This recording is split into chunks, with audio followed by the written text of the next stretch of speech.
अस्सलामुअलैकुम वरहमतुल्लाहि वबरकातुहू। उम्मीद है आप सब खैरियत, तंदुरुस्ती और आफियत के साथ होंगे। आप देख रहे हैं JJC भाई सर जब्बार। आज की lecture video second year maths के प्री इंजीनियरिंग और कंप्यूटर साइंस ग्रुप के जो 2024 में मॉडल पेपर आया है उसके सॉल्यूशन की वीडियो है। शुरू करते हैं। बिस्मिल्लाहिर्रहमानिर्रहीम। वीडियो थोड़ी लंबी हो सकती है, काइंडली एंड तक मेरे साथ रहिएगा। थोड़े फास्ट पेस पे हम जाएंगे क्योंकि इसमें से काफ़ी सारे क्वेश्चन जो हैं हम मुख्तलिफ़ वीडियोस में बुक के एक्सरसाइज के नाम पे सॉल्व कर चुके हैं। तो अपने साथ जो है वो बुक भी रख लें क्योंकि एंड में मैं आपको समराइज़ करूँगा कि कौन सा क्वेश्चन बुक में किस जगह पे किस एक्सरसाइज या एग्जाम्पल में है। ठीक है, तो JJC को फॉलो करने की कोशिश कीजिएगा। तेज़ जाना है, थोड़ा कोशिश कीजिएगा मेरे साथ। सेक्शन बी है पहले, सेक्शन ए हम अलग से वीडियो बनाएंगे इंशाल्लाह। ये सेक्शन बी है जिसके अंदर आपके 4 मार्क्स के क्वेश्चन होंगे, 10 करने होंगे। 15 में से 4 मार्क्स ईच। ठीक है, यानी 40 मार्क्स का, यानी 40% का ये हमारा सेक्शन होगा। इसका पहला पार्ट जो है वो चैप्टर नंबर 2 का है। चैप्टर 1 में से कोई क्वेश्चन नहीं आएगा सेक्शन बी और सी में। सेक्शन ए में आएगा खाली जो मैप कमांड वाले क्वेश्चन है। लिमिट का क्वेश्चन है ये। चैप्टर 2 होगा, एक्सरसाइज वगैरह एंड में बताऊंगा मैं।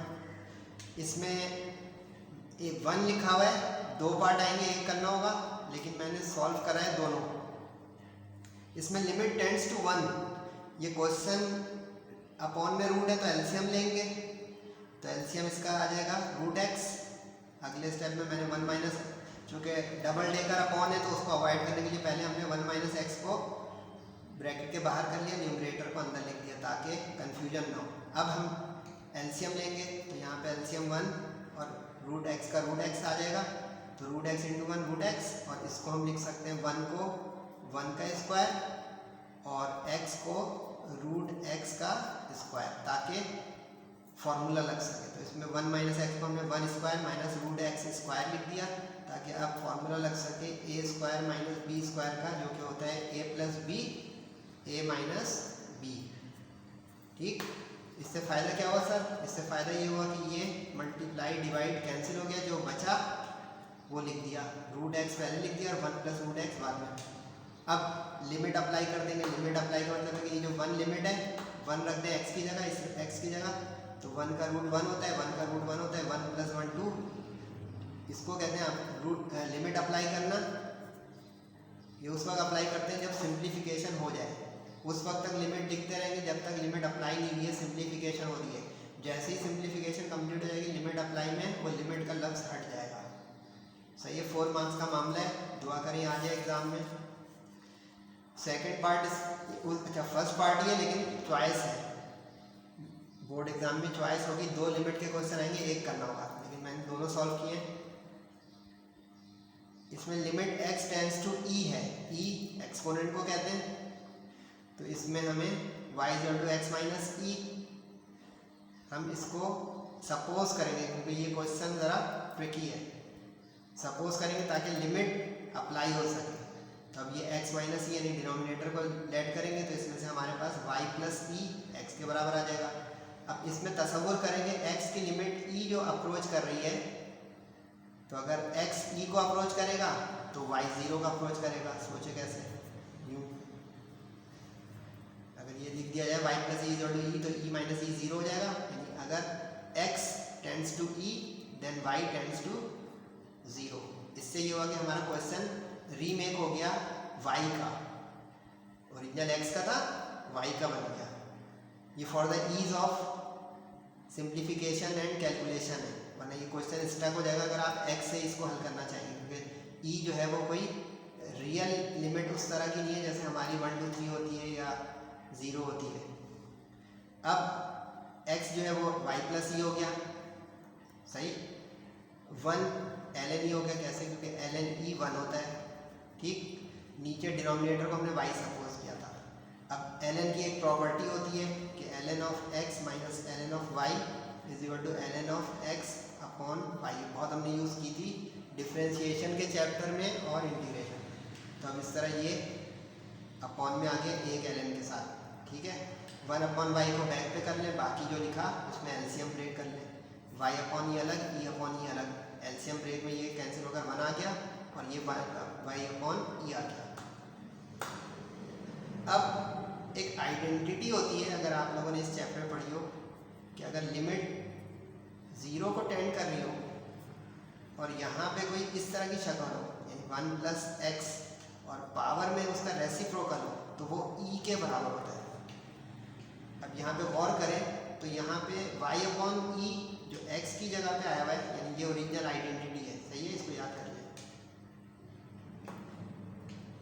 तो ऊपर एक e कम पड़ रहा है, गौर से देखें, क्योंकि जो हमें यहाँ पे चाहिए उसका रेसिप्रोकल यहाँ चाहिए।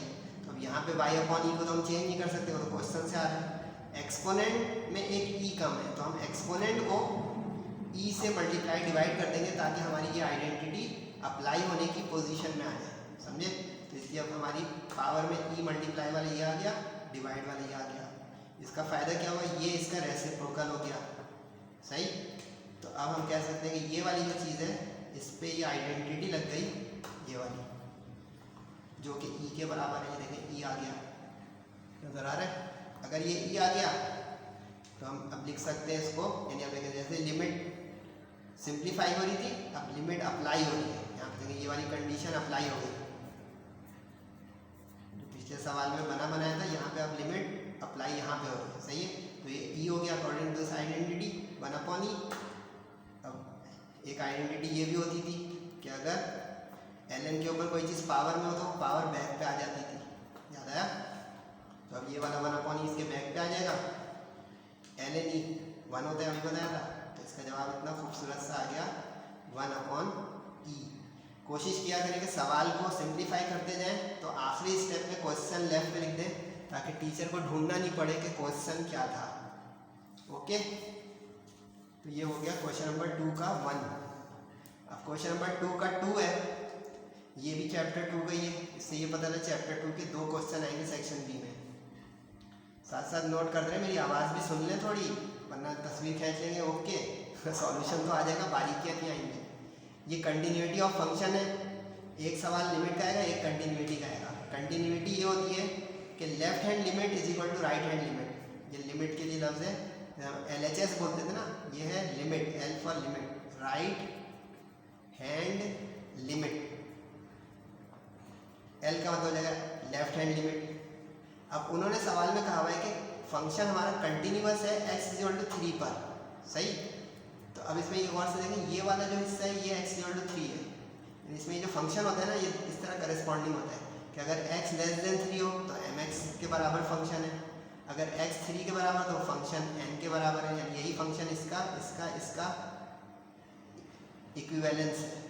अगर ग्रेटर देन 3 हो तो ये फंक्शन इसके बराबर है, सही। यहाँ तक अब चूंकि उन्होंने गिवन कर दिया कंटिन्यूअस, तो कंटिन्यूअस की ये थ्योरी है कि function is continuous, set to be continuous, its left hand limit is equal to right hand limit then, सही है।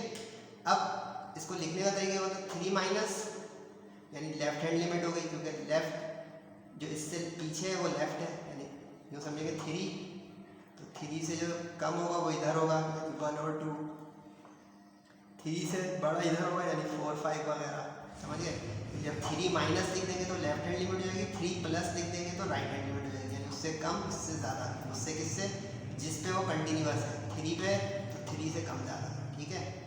अब चूँकि 3 इसका सेंटर है तो अब हम इसको माइनस प्लस नहीं लिखेंगे, यानी यहाँ पे ये आप लिखना ऑप्शनल हो जाएगा क्योंकि उसने इक्वल कर दिया है कंटिन्यूटी का।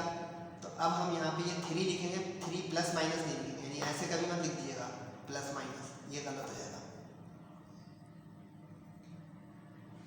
अब ये फंक्शन एट 3, अब फंक्शन एट 3 के ये बराबर है, सही है। अब तीनों को बराबर रखना है। लेस देन 3 वाला क्या था, mx, वो रख दिया। ग्रेटर देन 3 वाला क्या था, -2x + 9, वो रख दिया। और 3 वाला क्या था, n, वो रख दिया। क्वेश्चन याद है क्या करना है, एम और एन की वैल्यू जो इसमें एम और एन अननोन है वो निकालना है। तो अब इसके लिए हम क्या करेंगे, अब ये तीनों बराबर है, ट्रांजिटिव प्रॉपर्टी बचपन में पढ़ी होगी कभी कि अगर ए बराबर हो बी बराबर हो सी के, तो ए और बी बराबर है, ए और सी बराबर है, बी और सी बराबर है, सही। ट्रांजिटिव प्रॉपर्टी कहते थे इसको, ट्रांजिटिव प्रॉपर्टी ऑफ इक्वालिटी कहते थे इसको। अब किसी दो को इक्वल ले लें, वैसे पहले तीनों को ले लें, m x minus 2x plus 3 is equal to n, ठीक है। अब एम एक्स की वैल्यू क्या है, और फिर माइनस 2x प्लस 9 और फिर n, सही है। अब लिमिट है 3, इस 3 को अप्लाई करते हैं, जैसे पिछले दो क्वेश्चन में अप्लाई किया था, अप्लाई करते हैं। तो x को 3 रख देंगे तो 3m हो जाएगा, सही है। तो अब पहले हमने 3m इज इक्वल टू 3, ये वाला 3 इज इक्वल टू n, यानी 3 अभी इसमें रखा है पहले वाले में, तो ये 3m is equal to 3 is equal to, क्योंकि 3x के बराबर है, इससे अब m की वैल्यू आ जाएगी, m की वैल्यू यानी अब इसमें से इसको इतने को लें, ट्रांजिटिव का पहला उठाया 3m इक्वल टू 3m, तो 3 डिवाइड में चला गया, m की वैल्यू आ गई, क्वेश्चन डन हो गया। अब n चाहिए, n के लिए ये वाला हिस्सा उठा लें, ये जो दो अगले दो हैं, n इक्वल टू 3 आ जाएगा। अब आप सोच रहे होंगे कि सर आपने ये वाला यूज़ नहीं किया, आप अगर ये वाला भी यूज़ करेंगे तो आंसर वही आएगा। ज़बानी करके दिखाऊं, x को यहाँ रखें 3, x को यहाँ रखें 3, समझाने के लिए सिर्फ कर रहा हूँ, करना नहीं है। तो 9 माइनस 6 कितना होता है, बोले 3, आगे ये वाला 3, चाहे कान यहाँ से पकड़े यहाँ से बराबर होगा। तो ये तो उससे भी पिछले से भी हल्का सवाल है, 4 मार्क्स खरे, सही है, प्रैक्टिस कीजिएगा। उसके बाद जनाब तीसरा पार्ट आ गया, मॉडल पेपर चल रहा है।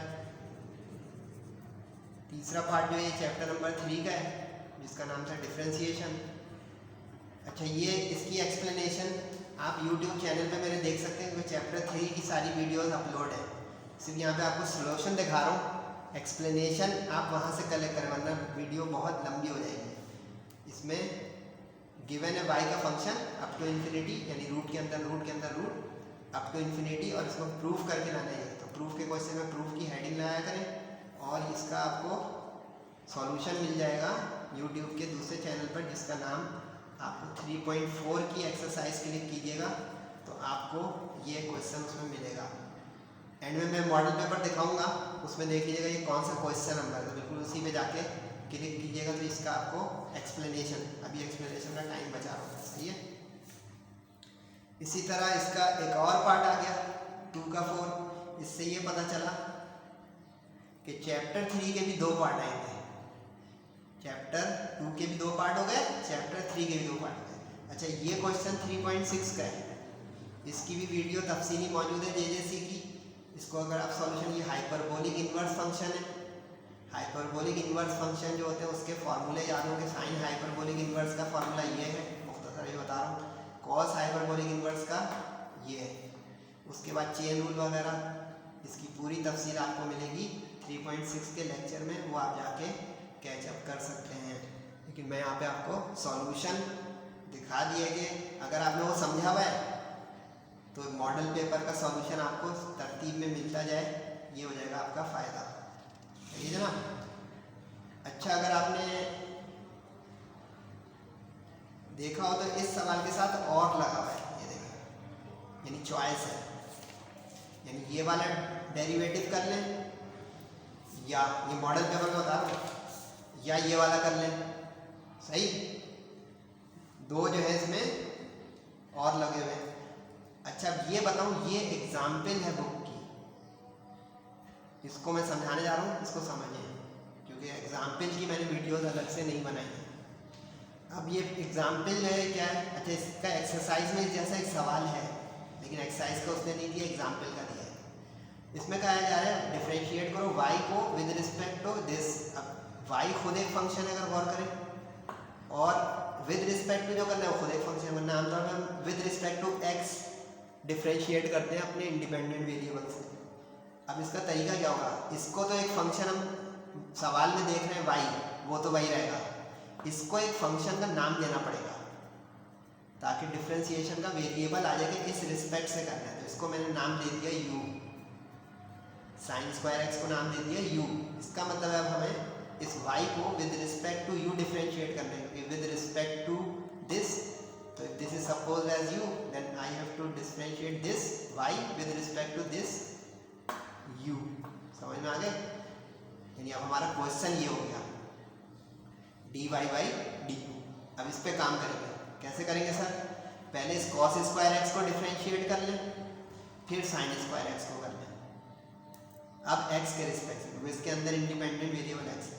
अब cos स्क्वायर एक्स पे चेन रूल लगेगा, चेन रूल की तफसील है वैसे, लेकिन आप इसको आप यूँ लिख सकते हैं D by d x of cos x का स्क्वायर।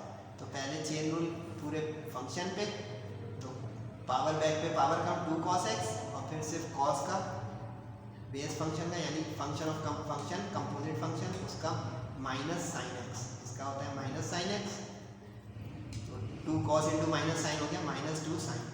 अब यही काम बिल्कुल रिपीट करें इस u वाले सपोज साइन स्क्वायर पर। साइन स्क्वायर को हम लिख सकते हैं इस तरह, साइन एक्स का स्क्वायर। बोले हाँ, ओके। अब इस पे चेन रूल लगाएं, साइन स्क्वायर का n माइनस 1 से 2 साइन, और साइन का डेरिवेटिव cos। अब ये तो सेपरेट डिफरेंशिएट हो गए, हमें तो चाहिए dy बाई डी एक्स। ये देखिए dy बाई डी एक्स आ गया, और ये du बाई डी एक्स आ गया। हमें चाहिए dy by d u according to question. अब चेन रूल आएगा यहाँ पे, अंदर तो चेन रूल था सवाल के, अब मेन चेन रूल पूरे क्वेश्चन पे कि इन दोनों को मर्जर कैसे करेंगे, इन दोनों हिस्सों को। ये तो स्प्लिट हमने सेपरेटली किया ना। अब देखिए dy by d you is dy by d x into D x by d you. क्योंकि तसव्वुर करें कि ये दोनों अगर मल्टीप्लाई है तो देखिए x x तसव्वुर में कट जाएगा, dy बाई डी यू आ जाएगा। इसका भी ये मतलब हो रहा है कि हम इन दोनों रिजल्ट को डिवाइड कर दें, क्योंकि du बाई डी एक्स हमने निकाला हुआ है, क्योंकि रिस्पेक्ट उसका होता है जो इंडिपेंडेंट वेरिएबल हो, x इंडिपेंडेंट वेरिएबल है। इसका ख्याल रखिए गलती ना हो। अब इसलिए इसको डिवाइड कर दिया तो ये आ गया। अब मल्टीप्लाई का रिजल्ट ऊपर रख दें, माइनस 2 साइन कॉस, और डिवाइड में 2 साइन कॉस, सभी कुछ कट गया, कॉस से कॉस, साइन से साइन, 2 से 2, तो माइनस का 1 बच गया। अच्छा सवाल है। इसका एक्सरसाइज में भी एक सवाल है with respect to ten square वाला, वो भी कैचअप कीजिएगा, क्योंकि model paper is not the paper, it is practising paper, sample paper. हम इसलिए कर रहे हैं कि इससे प्रैक्टिस आए और एक जगह अंदाज़ा हो जाएगा किस किस चैप्टर के कितने कितने वेटेज है। Okay, good. ये आ गया जनाब चैप्टर नंबर 4 का क्वेश्चन, चैप्टर 4 का। इसमें लिखा हुआ है कि decreasing function at this. Decreasing function वो होता है जो इस तरह कर्व में कम होगा, ये डिक्रीज होगा, ऊपर से नीचे आ रहा है। इंक्रीजिंग होता तो यूँ होता, ये इंक्रीजिंग होगा। अब मॉडल पेपर में डिक्रीजिंग वाला है, सही है। अभी मैं बता दूंगा कि इंक्रीजिंग भी अगर होगा, ऐसे तो एक्सरसाइज ये वाली जो है इसकी भी यूट्यूब पर है, ये 4.4 है। अगर आप देखना चाहेंगे तो इसका ये वाला क्वेश्चन मिल जाएगा, लेकिन मैं इसलिए थोड़ा सा समझा रहा हूँ कि डिक्रीजिंग दोनों में से एक आया हुआ, एक नहीं आया हुआ, तो दूसरा। अब टेंजेंट स्क्वायर एक्स है, ठीक है, इसको पहले डिफरेंशिएट करें, जैसे पिछले बताया, टेंजेंट पावर n-1 और टेंजेंट का डेरिवेटिव होता है सेक स्क्वायर। समझ रहे हैं ना? पहले हिस्से में ये डिफरेंशिएट होता है, फिर दूसरे हिस्से में इनर फंक्शन बेस फंक्शन होता है। एक साथ मत कर दिएगा, चाहे आपको ये डिफरेंशिएशन बहुत अच्छी भी आ गई हो, स्टेप बाय स्टेप कीजिएगा। देखें, पहले एक आउटर फंक्शन यानी कंपोजिट में, और फिर उसका फंक्शन ऑफ फंक्शन उसके बाद। ओके, अब इसकी बुनियाद पे हो गया 2 10 सेक स्क्वायर। अब उसने कहा कि इस वैल्यू पर ये डिक्रीजिंग है, यानी हर वक्त डिक्रीजिंग नहीं है, इस वैल्यू पर। तो आप 3π/4 अब इसके अंदर पुट कर दें, यहाँ पे भी और यहाँ पे, इसको यानी फर्स्ट डेरिवेटिव के अंदर। डैश का मतलब फर्स्ट डेरिवेटिव, क्योंकि इस चैप्टर का नाम था हायर डेरिवेटिव। ये फर्स्ट डेरिवेटिव है, हायर डेरिवेटिव आपको इसी एक्सरसाइज में और 4.23 में ही मिल जाएंगे। तो ये फर्स्ट डेरिवेटिव है, सही है। अब इसमें हम रख देंगे 3π/4। 3π/4 का मतलब होता है 135 डिग्री। कैलकुलेटर में डाल दें टेंजेंट 135 सेक। अच्छा सेक का मतलब होगा cos 135 लिखकर उसका रेसिप्रोकल करते हैं। कैलकुलेटर में sin cos tan का बटन होता है ना, तो सेक के लिए 1/cos करके रख देंगे तो वो आपको दे देगा √2। अच्छा कॉन्जुगेटिंग मत कीजिएगा, ऐसे ही रखिएगा।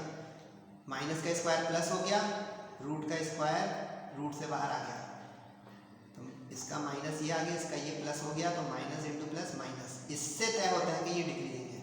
अब यहाँ पे सीखें अगर इंक्रीजिंग का आएगा तो जब आप फर्स्ट डेरिवेटिव में उस वैल्यू का रखेंगे ना जो गिवन होगी, चाहे वहाँ पे कुछ भी दिया हो, यहाँ पे जो दिया होगा गिवन, वो आप फर्स्ट डेरिवेटिव में x की जगह पुट करेंगे। पुट करके जो आएगा वो देखेंगे कि लेस है कि ग्रेटर है।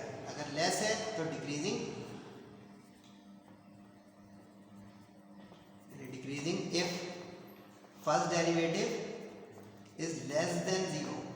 इंक्रीजिंग होता तो first derivative should be greater than 0, यहाँ पॉजिटिव आ जाना चाहिए था।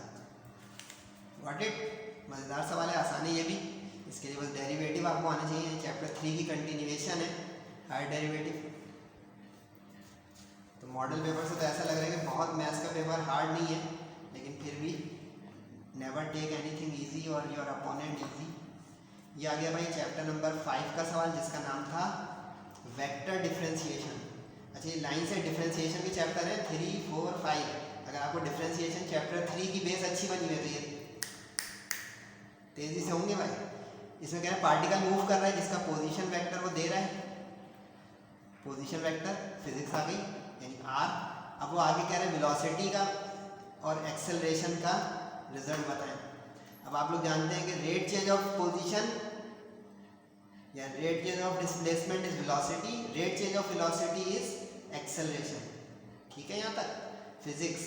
तो अब पोजीशन उसने दी हुई है, ये आई जे के पे हेड और कैप जरूर लगाइएगा, वेक्टर डिफरेंशिएशन है वरना एक नंबर कट जाएगा। अब हम डिफरेंशिएट करेंगे टी के रिस्पेक्ट से, तो इसमें टाइम आ गया इंडिपेंडेंट। टाइम इंडिपेंडेंट वेरिएबल होता है। पिछले सवालों में एक्स था, क्योंकि एक्स इंडिपेंडेंट वेरिएबल है नॉर्मल फंक्शन में। जब टाइम फंक्शन होंगे तो उसमें टाइम इंडिपेंडेंट वेरिएबल रहेगा। तो अब rate change of position is velocity, यानी डिस्प्लेसमेंट हर चलती है तो क्या होता है, वेलोसिटी बनती है। Position is displacement. मैं पॉइंट 1 से पॉइंट 2 चला जाऊँ तो क्या होगा, डिस्प्लेस कर गया यानी पोजीशन चेंज कर गया। ओके यहाँ तक। अब साइन टी इसका डेरिवेटिव कॉस टी, इसका डेरिवेटिव माइनस साइन। ये लिस्ट जो है आपके पास में चाहिए, टी का विद रिस्पेक्ट टू t1, जैसे x का with respect to x1, t का विद रिस्पेक्ट टू t1। लेकिन हुआ क्या, रेट चेंज आ गया वेलोसिटी। कितना अच्छा सवाल है। सिर्फ आपको ये सिर्फ पता हो साइन का कॉस का माइनस साइन, टी का 1, तो ये देखिए वेलोसिटी वेक्टर आ गया। ठीक, अब इसको डिफरेंशिएट कर देंगे तो एक्सेलरेशन वेक्टर आ जाएगा, क्योंकि वेलोसिटी का रेट चेंज ये बचपन में पढ़ा होगा, s होता था तो हम कहते थे ds/dt इज वेलोसिटी। इधर v होता था तो dv/dt इज एक्सेलरेशन। याद आया, जिसको डेल्टा भी लिखते हैं, डेल्टा मीन चेंज। ओके। अब कॉस का माइनस साइन, साइन का कॉस, और यहाँ पे t नहीं है तो इसका हो गया 0। जैसे x ना हो तो 0, यानी कांस्टेंट वैल्यू हैज डेरिवेटिव 0, तो कांस्टेंट का डेरिवेटिव 0। दोनों में माइनस है तो माइनस कॉमन ले लें ताकि एक दफ़ा लिखा जाए माइनस। तो ये आ गई एक्सेलरेशन। कितना छोटे छोटे सवाल, दुआ करें सब आ जाए। खास करके वो जिनका फर्स्ट ईयर का मैथ्स का रिजल्ट अच्छा नहीं आया है वो दुआ कर सकते हैं कि यार ये सब आए तो इंशाल्लाह इस साल हम फर्स्ट ईयर से मैथ्स में अच्छा रिजल्ट लाएंगे। या खुदा न खास्ता अगर किसी की सप्ली है तो फ़ायदा उठाए इस जेजेसी के प्लेटफॉर्म से कि सर ये बता रहे हैं। ये आगे जनाब chapter 6, chapter of the second year maths, integration. इसमें डेफिनेट इंटीग्रल का एक क्वेश्चन आएगा लाजमी, और सेक्शन सी में भी आएगा। तो इंटीग्रेशन बहुत क्रूशियल है, दोनों जगह इसका क्वेश्चन होगा। अब वो कह रहे हैं भाई यूजिंग बेसिक प्रॉपर्टीज़, इसको ध्यान रखिएगा कि इसमें कहाँ प्रॉपर्टी लग रही है। Sine square cos square, trigonometric identity property 1। Number 2, आपको लिमिट पे गौर करना है। ये देखें, लिमिट की एक आइडेंटिटी होती है कि अगर यहाँ पर एक ही जैसी लिमिट हो और कोई फंक्शन हो तो आपको ये चेक करना पड़ता है कि वो फंक्शन इवन है कि ऑड है। क्योंकि अगर ऑड है तो जवाब 0 हो जाएगा MCQs, अगर इवन है तो प्रोसीड करेगा। इफ इवन देन सॉल्यूशन, सही है। अगर ये ऑड होता देन 0 MCQs। अब MCQs तो बता दिए, लेकिन ये ऑड वाला कभी सेक्शन BC में नहीं आएगा, ये बता, क्योंकि वो सिर्फ एक लाइन में आपको 4 मार्क्स देगा नेवर, ठीक है। अब तरीका कैसा होता है इसका, फर्स्ट ईयर के चैप्टर नंबर 8 और 12 से तय होता है, लेकिन फिर भी बता रहा हूँ मुख्तसर।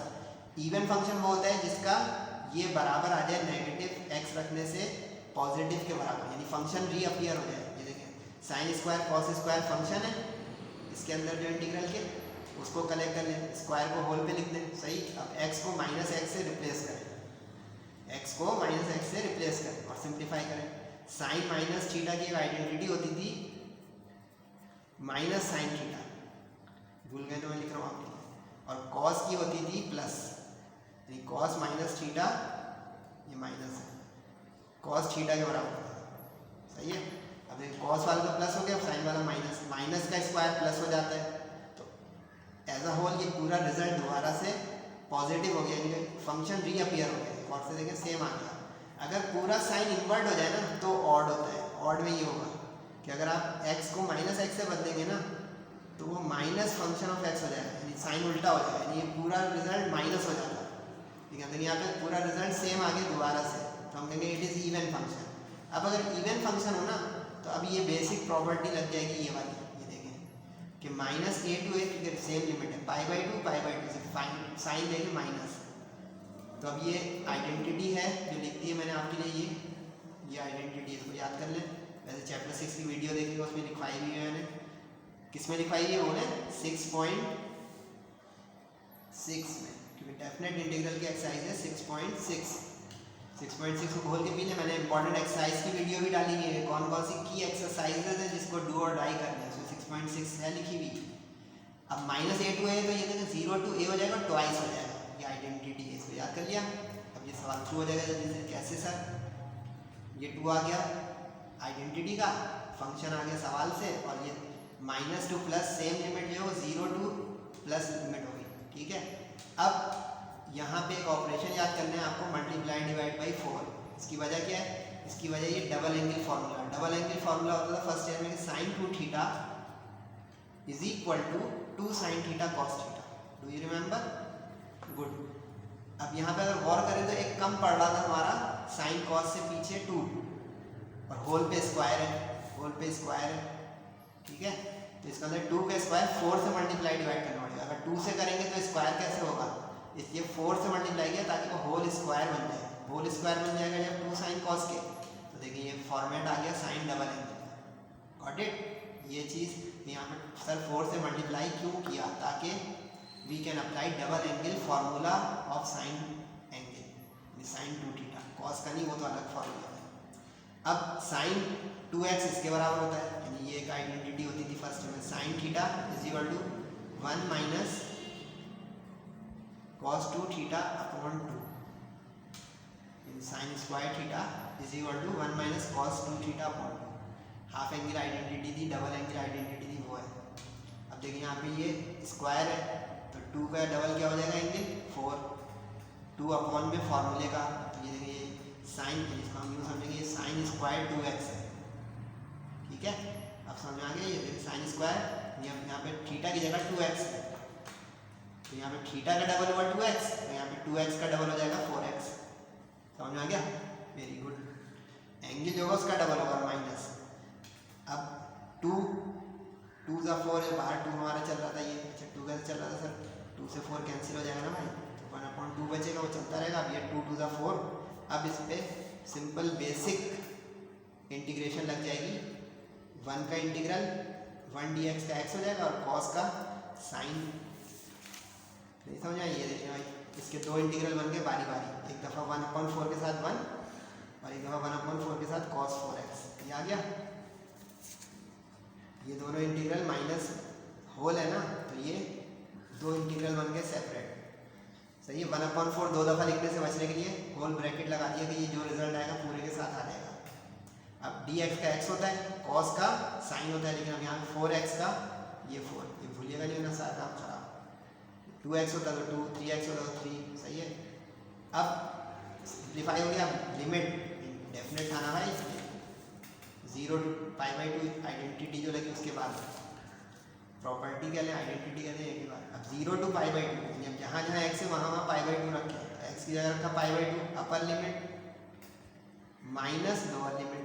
अब जब 0 रखेंगे नीचे तो 0 ही हो जाएगा। अब यहाँ पे रखें, अब यहाँ पे 1/4 इसके साथ है तो 1/4 करली ब्रैकेट के, अब ये जो रिजल्ट आएगा 1/4 के साथ आएगा, 4 के साथ π/2 अपर लिमिट और फिर 4 के साथ 0 लोअर लिमिट, समझे। यानी 1/4 तो कोफिशिएंट बाहर आ गया। अब साइन 4x में लिमिट लगा दें अपर माइनस लोअर, तो अपर लिमिट माइनस लोअर, x की जगह रखते हैं लिमिट, यानी समझिए ये x की वैल्यू है भाई, ठीक। अब सिंप्लीफाई करना आपका, हम 0 लिखते नहीं है, 2 से 4 कट के 2 हो जाएगा तो ये 2π, 4 0 था 0 हो जाएगा, साइन 0 0 होता है, तो बाकी क्या बचेगा भाई, ये भी नहीं बचेगा क्योंकि साइन 2π भी 0 होता है, क्योंकि 2π का मतलब होता है 360। कैलकुलेटर में डाल लें, साइन 360 0 दे देगा, साइन 0 0 दे देगा, तो ये वाला हिस्सा तो पूरा 1/4 × 0 के फारिग हो जाएगा। ये बचा π/2, 2 4 8। कितना बेस्ट आंसर है इतने ख़तरनाक सवाल का, जो बस यूजिंग प्रॉपर्टी, बेसिक प्रॉपर्टी का मतलब समझें कि आइडेंटिटी लगेगी तो वो यहाँ से एनालिटिकल ज्योमेट्री शुरू हो गई, चैप्टर नंबर 7, सही है जनाब। ये चैप्टर नंबर 7 जो है, इसमें स्ट्रेट लाइन की इक्वेशन बनाने के बहुत सारे सवाल हुआ करते थे, अगर आपको याद हो तो ये जो है सवाल आपको मिलेगा 7.1 में, 7.1 में ये सवाल है, सही है। और इससे अगला जो है पार्ट पहले बता दूं, वो 7.3 में, ये 7.1 है, वो 7.3 है, जिससे अगला दोनों जाके वहाँ से कैचअप कीजिएगा जल्दी से, तो ये 7.1 में आपको मिल जाएगा, ठीक है। रेशो फार्मूले का सवाल है, रेशो फार्मूला लगेगा, स्ट्रेट लाइन का चैप्टर है, सॉल्यूशन दिखा दिया मैंने, तफसील इसकी आपको उस चैनल पे मिल जाएगी जिसका नाम है LAC। बाकी भी जगह मिल जाएंगे, लेकिन पता नहीं समझाते हैं लोग के नहीं, यहाँ पे मैं टाइम बचाने के लिए थोड़ा कर रहा हूँ ये। अच्छा, इसमें 2 है, x एक्सिस y एक्सिस। मुख्तसर ये कि x एक्सिस पे y 0 होता है, ठीक है जी, x एक्सिस उसने कहा है x और y एक्सिस दोनों से लाइन कट हो रही है, ठीक है। और इसी तरह यहाँ पे y एक्सिस अगर होता, कोई लाइन y पे कट हो रही होगी तो हम कहेंगे y पे x0, ठीक है। y एक्सिस पर x कोऑर्डिनेट 0 होता है और x एक्सिस पे y कोऑर्डिनेट 0 होता है, तो इसलिए अब यहाँ पे x वाला फॉर्मूले में 0 रख देंगे तो y एक्सिस का रेशियो आ जाएगा, x एक्सिस के लिए y वाला फॉर्मूला रखते हुए y को 0 रख देंगे तो x एक्सिस का जो है रेशियो आ जाएगा, समझ गए। फिर भी देख लीजिएगा तफसील के लिए वहाँ। ये है जनाब 7.3 का, इस एक्सरसाइज में इक्वेशंस बनानी होती थी। अब ये 2 इंटरसेप्ट फॉर्म में इसका सवाल है, क्योंकि उसने सवाल में इंटरसेप्ट का लफ्ज़ लिखा हुआ है, इससे आप पिक करेंगे कि ये 2 इंटरसेप्ट फॉर्म का सवाल है, बैक वक्त x और y इंटरसेप्ट इसमें वर्डिंग में लिखे हुए हैं, सही जनाब। मैंने दिखा दिया इसलिए कि अगर आपने वो वीडियो मिस की है तो आपको यहाँ से भी मिल रहा है, लेकिन यहाँ पे तफसील में बोल नहीं पा रहा हूँ टाइम के लिए, सही है। ये बड़ा सवाल है क्योंकि 2 इसमें वैल्यूज आ जाएंगी इंटरसेप्ट्स की, तो इक्वेशन भी आ जाएंगी। तो प्रेजेंटेशन बिल्कुल देख लीजिएगा साफ सुथरी, चाहे यहाँ से चाहे उस लेक्चर से जिसमें मैंने ये एक्सरसाइजेस कराई थी तफसीली, ठीक है जनाब। ये आगे भाई चैप्टर नंबर 8 जिसका नाम था सर्किल। चैप्टर नंबर 8 की जो ये सर्किल की एक्सरसाइज है, ये भी आपको उस लेक्चर में मिल जाएगी जो मैं डिलीवर करता रहूँ तफसील से आपके लिए। चैप्टर नंबर 8 के सारे लेक्चर तफसील से आपके सामने डिलीवर हुए हैं, सही है। लेकिन फिर भी अगर आपने मिस किया है तो ये आपको मिल जाएगी जनाब 8.1 में, ये क्वेश्चन आपको मिल जाएगा 8.1 में। कंसेंट्रिक सर्किल वो होता है जिसके सेंटर सेम होते हैं, तो इसका मतलब है कि उसकी इक्वेशन में सिर्फ सी चेंज होगा, जो कांस्टेंट वाली टर्म होती है सिर्फ ये चेंज होगी, इक्वेशन पूरी सेम रहेगी। ये कंसेंट्रिक सर्किल की पहचान होती है, एमसीक्यूज भी बताती है कि अगर दो कंसेंट्रिक सर्किल यानी इनके सेंटर सेम हो, ऐसे सर्किल एक और एक और सेंटर सेम, उनका सिर्फ रेडियस छोटा बड़ा होता है जिसकी वजह से उनका सी चेंज हो जाता है। रेडियस कम ज़्यादा होगा, छोटा बड़ा, इस वजह से उनका सी कांस्टेंट टर्म चेंज हो जाएगी।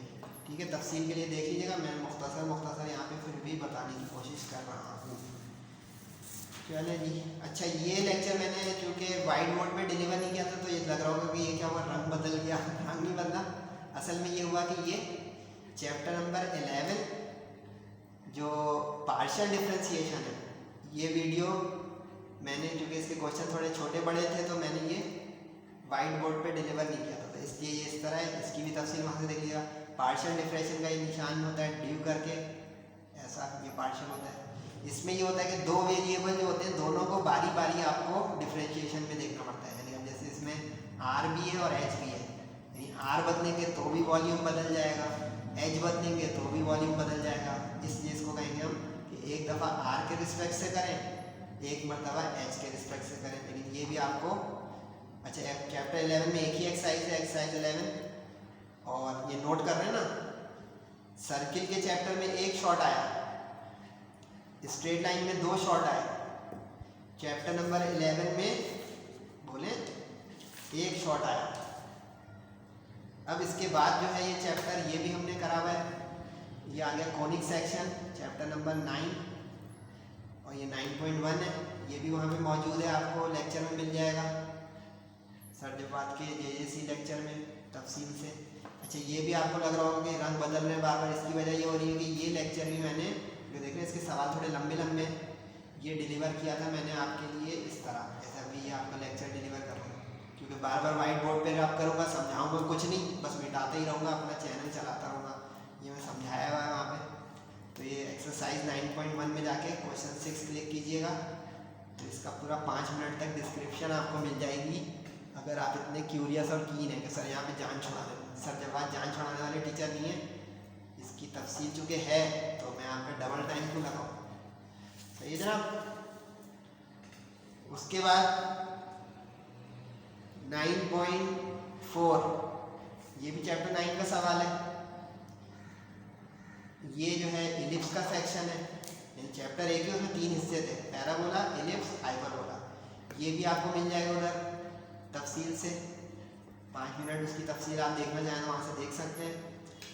ये टेंजेंसी ऑफ इलिप्स, और ये मेरे डिस्क्रिप्शन में उसके ऊपर थंबनेल के टाइटल पे भी मिल जाएगा अगर आप ढूंढने में परेशान हो। वैसे तो प्लेलिस्ट बनी नहीं है, फिर भी समझ पा रहे हैं मैं जो बोल रहा हूँ। गुड, कि ये लेक्चर चूँकि तफसीली मौजूद है तो यहाँ पे मैं सिर्फ आपको पिक दिखा रहा हूँ ताकि आप इसको अगर मिस कर गए हैं तो देख लें, वरना explanation is also available. Okay, तो ये इससे ये तय हुआ कि चैप्टर नंबर 9 से 2 शॉर्ट आएंगे, 2 शॉर्ट क्वेश्चन आएंगे चैप्टर नंबर 9 यानी कॉनिक सेक्शन से, पैराबोला, इलिप्स और हाइपरबोला से। उसके बाद चैप्टर 10 आ गया जिसका नाम था डिफरेंशियल इक्वेशन। इसमें से एक शॉर्ट आएगा, इसका लेक्चर भी मौजूद है। इसके अंदर ये एक्सरसाइज जो 10.3 है इसका टाइटल था ऑर्थोगोनल ट्रेजेक्टरीज, सही है। इसका क्वेश्चन नंबर 1 ही उसने एक्सरसाइज का, चाहिए देख रहे हैं जहाँ जहाँ क्वेश्चन नंबर लिखे हैं इसका मतलब ये पूरे पूरे एक्सरसाइज के क्वेश्चन है। ये क्वेश्चन नंबर 1 एक्सरसाइज का है, बुक भी खोल के देख लीजिए, ये क्वेश्चन नंबर 1 एक्सरसाइज का है। तो ये वर्ड टू वर्ड आ रहे हैं, लेकिन बीच में एक एग्जाम्पल भी आई है, इससे कुछ अंदाजा हो रहा है कि अचानक से एग्जाम्पल भी आएगी, ठीक है। Orthogonal trajectories family of curve होती हैं जिसमें परपेंडिकुलर कर्व्स बनते हैं, यानी हमारा मेन जो कर्व होता है उसके ऊपर perpendicular, that is orthogonal trajectory. तफसील के लिए आप जाके 10.3 का लेक्चर सरजबात का देख लें, सही है जनाब। तो ये हो गया आपका अच्छा यहाँ पे अगर आप देखें तो that conclude section B, section B यहाँ पे कंप्लीट हो गया, क्योंकि सेक्शन बी के अंदर आपके कितने पार्ट आने थे भाई? 15। तो ये 2 का 15 है, ऑर्थोगोनल ट्रेजेक्टरी वाला, सही है। ये जो कंडीशन ऑफ इलिप्स वाला बताया है, ये मॉडल पेपर का 2 का 14 है, सही है ना। उसके बाद जो मैंने आपको इक्वेशन ऑफ पैराबोला का ये बताया 9.1 का, ये 2 का 13 है, सही है सर। देखें आपके लिए मेहनत कर रहे हैं, आप भी करें बेटा, समझ गए। उसके बाद ये जो वॉल्यूम वाला आपने किया, ये 2 का 12 है, समझ गए भाई, सही जा रहे हैं सर बात आपके लिए। और ये देखिए लिंक बन गया, जो आज की कलर में चल रहा था ग्रीन में 2 का 11 आ गया, समझ गए। यानी कि मैंने आपके लिंक कर दिया 2 का 11, 2 का 12, 2 का 13, सही है ना, 2 का 14 और 2 का 15 थोड़ा बड़ा था तो ये 2 पेज पे था। ये ले भाई, तो इट कंप्लीट सेक्शन बी। अब जरा हिम्मत करनी है आप लोगों के साथ, तकरीबन आधे घंटे और, क्योंकि एक ही वीडियो में आज आपको निपटाना चाह रहा हूँ, क्योंकि बोर्ड के इम्तिहान बहुत करीब है। तो आप ये ना कहेंगे सर पार्ट बना बना के हमारे बात कर रहे हैं। तो अब ये सेक्शन सी है, लेकिन ये इतना आपको देखना है भाई, पूरा नहीं देखना है यहाँ से। क्यों इतना देखना है? क्योंकि ये लेक्चर मैं आपको डिलीवर कर चुका हूँ इंटीग्रेशन का तफसील के साथ। तो ये आपको एक्सरसाइज मिल जाएगी, उसका 2 का 3 ढूंढिएगा, 2 का 3 एक्सरसाइज नंबर है जनाब 6.2, पेज नंबर 159 पर। ये मॉडल पेपर में आया हुआ है सेक्शन सी में, मॉडल पेपर के सेक्शन सी में ये वाला। अच्छा, इसमें नोट सुन ले क्या लिखा होगा, इसमें नोट लिखा हुआ होगा कि 4 में से 2 करें, यानी अब 8 मार्क्स का है सेक्शन सी। सेक्शन सी जो है आपका 5 क्वेश्चन करने होंगे, 8 में से 40 मार्क्स होगा, तो 5 8 द 40, 8 मार्क्स, मतलब इसमें 2-2 पार्ट करने में इसका अंदर 4-4 मार्क्स का जो है क्वेश्चन होगा। इंटीग्रेशन में जो सेक्शन बी में आएगा वो एक अकेला 4 मार्क्स का होगा। इसमें जो आएगा उसमें चॉइस तो बहुत है 100%, 4 होंगे, 2 करने होंगे, तो 4-4 मार्क्स के 2, ठीक है। लेकिन मैं आपको चारों का भी सॉल्यूशन दिखा दूंगा।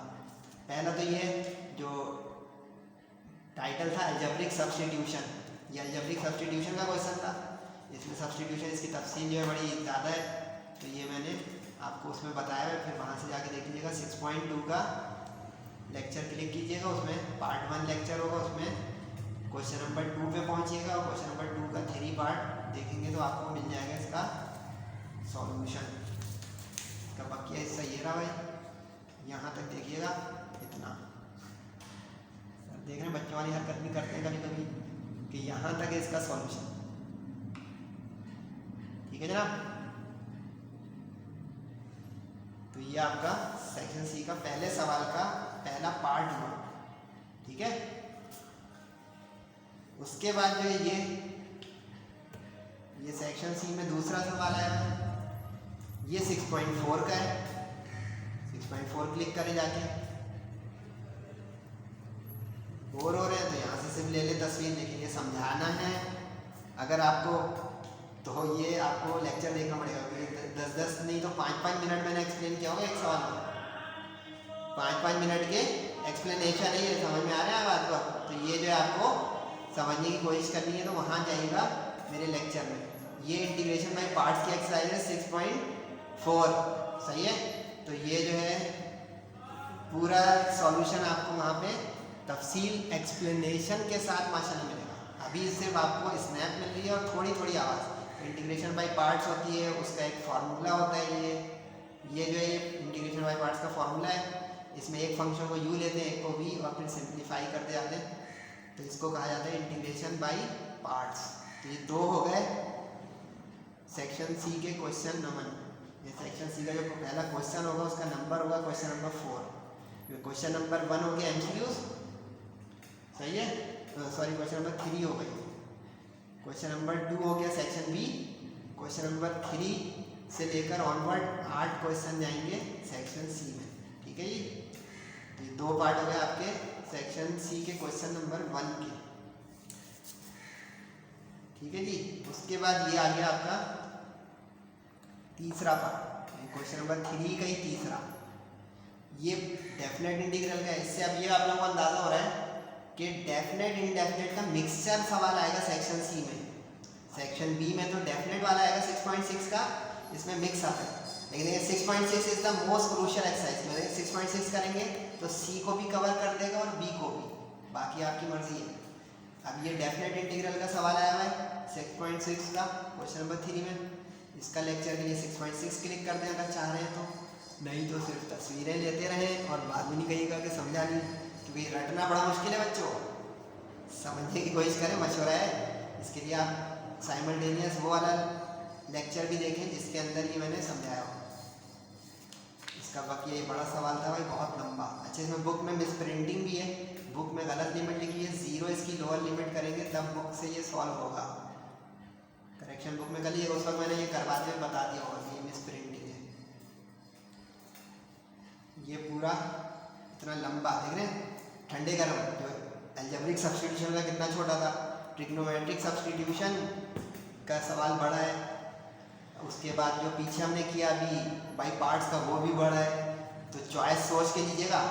मैं अगर आपकी जगह होऊंगा तो मैं वो अलजेब्रिक सब्स्टिट्यूशन वाला 6.2 का सवाल अटेम्प्ट करूँगा और इन दोनों सवाल को नहीं करूँगा, इसके बाद एक आएगा वो करूँगा, चौथा जो है वो उसका है पार्शियल फ्रैक्शन का। सही है ना, पार्शियल फ्रैक्शन का सवाल है चौथा। पार्शियल फ्रैक्शन वाला सवाल जो है आउट ऑफ बुक है। ये मजे की बात बताऊँ, इससे अब आपको एक चीज़ की चौकन्ना होना पड़ेगा कि कुछ सवाल सरप्राइज भी दे सकते हैं आपको। नॉट इन बुक, ये सवाल बुक में नहीं है, पूरा सर्च कर लें, ना रिव्यू एक्सरसाइज में, ना एग्जाम्पल्स में, ना एक्सरसाइज में। लेकिन हाँ, किस एक्सरसाइज जैसा है ये मैं आपको बता सकता हूँ। ये 6.5 जैसा है, जिसका नाम था पार्शियल फ्रैक्शन बेस्ड ऑन 6.5। 6.5 इसकी बेस है, पार्शियल फ्रैक्शन इस एक्सरसाइज की बेस है। ठीक है, पार्शियल फ्रैक्शन की वैसे तो एक्सरसाइज जो है वो लोड है, लेकिन ये बता देता हूँ क्योंकि बुक का सवाल नहीं है। इसमें आपको पहले देखना पड़ता है जो डिनोमिनेटर के फैक्टर्स हैं वो कैसे हैं। तो अब आप गौर करें तो ये लीनियर है और ये इररेड्यूसिबल क्वाड्रेटिक है। इररेड्यूसिबल क्वाड्रेटिक, इररेड्यूसिबल क्वाड्रेटिक वो होता है जो मजीद हल ना हो। जब यहाँ पे x² -1 होता है तो वो रिड्यूसिबल हो जाता है, क्योंकि a + b a - b से वो सिंप्लीफाई हो जाता है, x + 1 x - 1। लेकिन यहाँ बीच में प्लस है, I have no formula of a² + b²। तो इसका मतलब है कि ये इररेड्यूसिबल है, फर्दर इसके फैक्टर्स नहीं निकलेंगे, इसलिए ये इररेड्यूसिबल क्वाड्रेटिक हो गया। अब क्वाड्रेटिक जो इररेड्यूसिबल होता है ना, उसके पार्शियल फ्रैक्शन ऐसे बनते हैं, क्योंकि लीनियर वाले में a चला गया अननोन, ये कोफिशिएंट्स हैं अननोन, तो इसका bx + c चला जाएगा। अगर ये भी लीनियर होता तो ये a होता है, ये b। सही है, इसकी वजह से सिलेक्शन मैंने तफसीली वहाँ बताई, यहाँ मुख्तसर हो गया कि लीनियर में एक अननोन आता है, क्वाड्रेटिक इररेड्यूसिबल में 2 अननोन आते हैं। सही आता है, गुड। इसके बाद ये करना होता है कि a b c को फाइंड आउट करना होता है ताकि इंटीग्रेशन हो सके। क्वेश्चन इंटीग्रेशन का है। अब देखिए ये मैंने आपके लिए लिख दिया, ये मॉडल पेपर का क्वेश्चन नंबर जो बताया था पीछे के 3 सवाल में, वो तीनों बुक के थे, तो उसमें बुक का नंबर नजर आ रहा है 3 का d आ गया, यानी कि 3 के 4 पार्ट हैं, 2 करने हैं। अब एलसीएम लें तो एलसीएम में ये दोनों कैंसिल होकर 1 बच जाएगा, इसका एलसीएम इसके साथ आ जाएगा, इसका एलसीएम इसके साथ आ जाएगा, cross a × x² + 1 bx + c × this. सही यहाँ तक। अब ब्रैकेट खोलना हम लोग बात है, a के साथ दोनों मल्टीप्लाई करें, ax² a × 1, फिर bx को इसके साथ, c को इसके साथ। तो इससे ये होगा कि 4 टर्म यहाँ आ जाएगी, 2 टर्म यहाँ आ जाएगी। अब एक जैसे एक जगह करें, ax² bx² x² common, a + b cx और 3bx कॉमन, x आ गया तो c - 3b, और विदाउट x यानी कांस्टेंट a - 3c। सर ये क्यों किया? क्योंकि अब हमें 3 अननोन निकालने हैं। पहला अननोन तो आएगा ट्रायल एंड एरर से, यानी x की कोई ऐसी वैल्यू सेलेक्ट करें जिससे या तो ये वाला पोर्शन या ये वाला पोर्शन, यानी ये टर्म या ये टर्म में से कोई एक कैंसिल यानी 0 हो जाए, ताकि एक अननोन आ जाए। तो हमने पहले x3 सेलेक्ट किया, क्योंकि देखें x - 3 इस ब्रैकेट में नजर आ रहा है, इसको 0 लेने के लिए हमें 0 करना है, तो इसका अंदर x = 3 वैल्यू है। अब x इक्वल टू 3 वैल्यू है, लेफ्ट पे 1 चल रहा है बचा तो 1 ही रहा, मतलब यहाँ पे भी लेफ्ट पे भी x होता तो लेफ्ट पे भी x को पुट करते हैं। अब राइट में कितनी जगह x है वहाँ में पुट करें इक्वेशन 2 में, x माइनस 3 है तो 3 माइनस 3 ये वाला हिस्सा तो हो गया 0, इसमें बचा 3 का स्क्वायर 9 प्लस 1 10, 9 प्लस 1 10, इक्वेशन 2 इसमें पुट कर रहे हैं जो एलसीएम लेने के बाद एक टर्म आई थी, सही है। अब 9 प्लस 1 10, 10 अपॉन में क्या तो देखें a की वैल्यू यानी अननोन्स की वैल्यू आना शुरू हो गई। अब दो अननोन बचे b और c, ये ब्रैकेट खोला जाता है उस वक्त जब यहाँ पे इररिड्यूसिबल क्वांटिटी हो, अगर सारे लीनियर होंगे ना डिस्टिंक्ट फर्क तो उसमें ये ब्रैकेट खोलने वाला काम नहीं करते हैं। 6.6 जाके देखिएगा तरीके से आपको, ओ सॉरी 6.5, 6.6 तो डेफिनेट है, तो इसमें आपको ये वजाहतें मिलेंगी क्योंकि ये तो एक सवाल भी यहाँ करा रहा हूँ, पूरी एक्सरसाइज हुई हुई है। अब हम बी और सी की तलाश करेंगे, तो अब इसको कंपेयर कर लें तो यहाँ पे 0x स्क्वायर है और 0x है, तो x स्क्वायर का कोफिशिएंट इधर 0 के बराबर आ जाएगा, तो a plus b is equal to 0, b is equal to minus a आ जाएगा, a की वैल्यू आई भी है तो b की वैल्यू आ गई, b is negative of a यानी एडिटिव इनवर्स हो गया, तो ये b माइनस 1/10 के बराबर आ गया। अब c की तलाश, अब c इसमें है नहीं तो इसमें और इसमें से किसी एक को सेलेक्ट करें, आसान वाला सेलेक्ट करें, इसको नहीं सेलेक्ट करेंगे तो 1 लेना पड़ जाएगा। इसको देखें तो यहाँ x है, यहाँ x नहीं है तो इधर 0x हो गया, तो मैं x वाले कोफिशिएंट को ना आ इससे भी सकता है c, आसान इसको लेंगे ताकि एक 0 जो है वो अचल करा दे मेरा c निकालने में, तो देखिए c minus 3b is equal to 0, अब b आया हुआ है तो b की मदद से c निकाल लिया, तो 3b उधर जाके प्लस हो गया, b की वैल्यू ये पुट करी, ये c की वैल्यू आ गई, सवाल का सिरा मिलता चला गया। अब a b c क्यों निकाले थे भाई, ताकि ये पार्शियल फ्रैक्शन आ जाए, क्यों निकाले थे पार्शियल फ्रैक्शन, ताकि इंटीग्रेशन आ जाए, समझे। तो अब ए बी सी को पुट करते जाके यहाँ, तो a अपॉन एक्स माइनस 3 तो 1/10 x minus 3, b x plus c तो b is minus 1/10 x and c is minus 3/10, और अपॉन में क्या था उसके एक्स स्क्वायर प्लस 1, यानी उस इक्वेशन 1 में पुट कर दें पार्शियल फ्रैक्शन की वैल्यू आने के बाद। अब यहाँ गौर करें तो 10 अपॉन में दोनों के कॉमन ले लें, माइनस भी दोनों में कॉमन ले लें, अंदर बच जाएगा x प्लस 3 और नीचे बच जाएगा एक्स स्क्वायर प्लस 1। अब ये जो है हमारा इस पार्शियल फ्रैक्शन का रिजल्ट है, इंटीग्रेशन में कंसीडर किया जाता है, तो इंटीग्रेशन में निशान आ जाएगा और ये इंटीग्रेट होकर आंसर आ जाएगा, यानी हम इसको हम ले आके रखेंगे इंटीग्रेशन के फॉर्मेट में। Question is of integration, partial fraction तो रास्ता है, मध्य थोड़ी है। कैसे करेंगे भाई, मॉडल पेपर आ गया, थक गए, हिम्मत कर ले, मैं भी कर रहा हूँ, गुड। अब 1/10 a वाला, 1/10 b और c वाला, अब इसके दो इंटीग्रल करने पड़ेंगे, x के साथ अलग और 3 के साथ अलग, एलसीएम ब्रेक। अच्छा ये इंटीग्रेट हो सकता है कि इसका नीचे का डेरिवेटिव डिनोमिनेटर के ऊपर मौजूद है तो ln करके, लेकिन एक साथ में करना चाह रहा हूँ तो इसको अभी रोक के रखें, वरना कर भी देंगे तो कोई गलती नहीं है। तो एलसीएम ब्रेक किया x, इसका 3 ब्रेक किया तो 3/10, सही। अब 6.2 आप लोगों ने पढ़ लिया मेरे साथ, गुड। इसमें और करें तो एक्स स्क्वायर का डेरिवेटिव 2x होना चाहिए, बोले हाँ।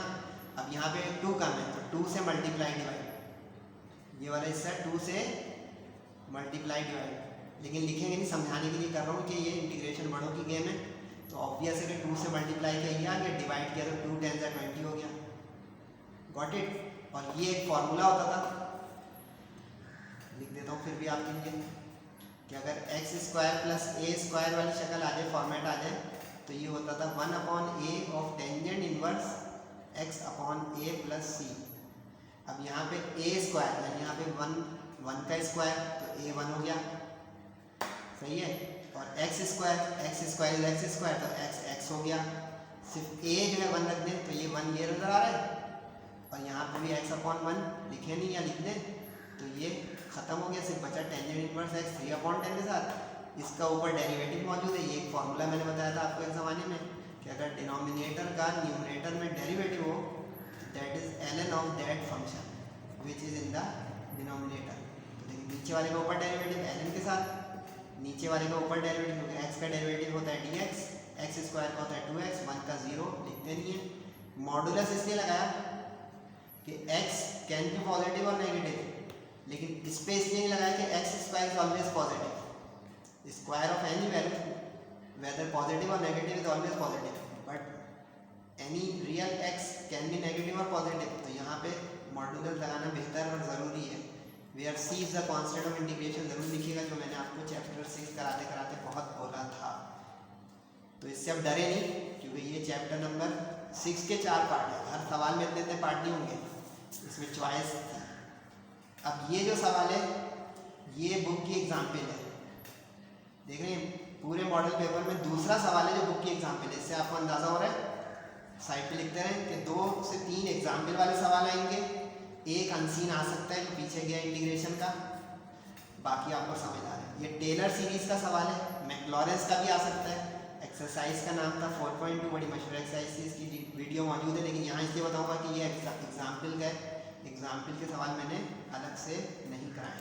अच्छा भाई, यहाँ पे बॉक्स बना लीजिएगा। अगर आपने मेरी वीडियोस देखी हो तो ये बॉक्स बना के करेंगे तो बहुत अच्छा लगेगा टीचर को, कि उसमें वैल्यू टू वैल्यू जो है सवाल सामने नजर आएगा टीचर को। ये बॉक्स बन गया। अब करना क्या होता है इसमें, पहले ये समझेंगे टेलर सीरीज होती क्या है।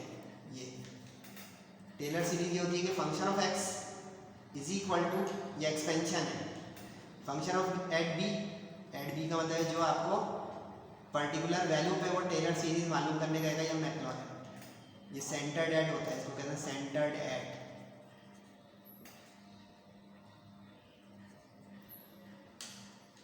x minus b into first derivative, x minus b square upon 2 into second derivative and so on. अब उसने 4 टर्म मांगी है, 4 टर्म मांगी है तो थर्ड डेरिवेटिव का ज्ञान होगा, क्योंकि पहली टर्म जो होती है वो बगैर डेरिवेटिव वाली होती है। तो एक कम डेरिवेटिव, क्योंकि पहली टर्म हो गई बगैर डेरिवेटिव की, तो first second third total makes 4 terms. 3 term मांगता तो एक सवाल छोटा हो जाता, 5 मांगेगा नहीं। ये मैक्सिमम लेंथ वाला सवाल है कि 4 टर्म वाला मांगेगा। बचत कर सकता है, टीचर टू टीचर वैरी करेगा कि 3 टर्म मांगेगा तो रटिएगा नहीं, एक डेरिवेटिव भी कम निकालेंगे और पुट भी एक कम करेंगे। साइड पे लिखें कि अगर 3 टर्म मांगता मैक्लॉरेन में या टेलर में तो हम एक कम डेरिवेटिव निकालते हैं और एक कम फीड करते हैं। ये तो इनफाइनाइट सीरीज होती है टेलर और मैक्लॉरेन, सही है। अब क्वेश्चन है ln 1 प्लस एक्स, फंक्शन ले लिया। अब इसमें सेंटर्ड एट 2 का है, यानी ए लिख दे बी लिख दे, इसका मतलब होता है ये एक्स की वैल्यू है। अब एक्स को 2 रख दे तो ये क्या हो जाएगा, 2 + 1 3, यानी हमारा ये वाला जो हिस्सा आ गया ये 3 आ गया, ln 3। पता चला, ये पहले बॉक्स बनाने से ऊपर ये करेंगे, जो फंक्शन होगा उसमें एक्स की वो सेंट्रल वैल्यू रख देंगे। क्यों रख देंगे, क्योंकि हमें सीरीज में नजर आ रहा है फॉर्मूले में कि उस पहली वैल्यू तो वहाँ से आएगी, इसके बाद डेरिवेटिव है आखिरी टर्म में, इसका मतलब बॉक्स बनेगा डेरिवेटिव से। अब इसमें चेन रूल लगाते हैं, ln का डेरिवेटिव है 1 अपॉन और फिर इनटू डेरिवेटिव ऑफ फंक्शन। तो ये चेन रूल क्या हो जाएगी, फंक्शन ऑफ फंक्शन, ln का हो गया 1 अपॉन और 1 का 0, x का 1, 1 लिखे ना लिखे समझाने के लिए लिखा। तो ये बचा 1 + x इनवर्स। क्यों इनवर्स किया सर, क्योंकि एक और डेरिवेटिव निकालने, एक और, वरना कोशेंट फार्मूले में फंस जाते हैं अपॉन में, तो उसको अवॉइड करने के लिए रेसिप्रोकल कर दिया। अब इसमें वही काम करें, पावर बैक पे एक पावर कम, तो -1 -1 -2 और x का डेरिवेटिव 1 लिखे ना लिखे।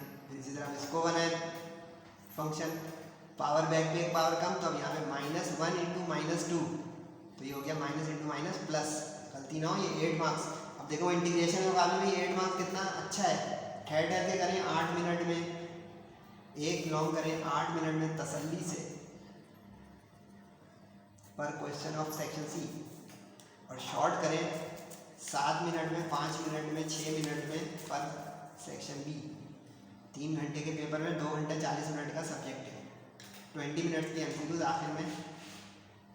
अब इसके अंदर वैल्यू भी रखते जाएं 2, अब यहाँ 2 रखेंगे तो ये 2 + 1 3 का इन्वर्स हो जाएगा।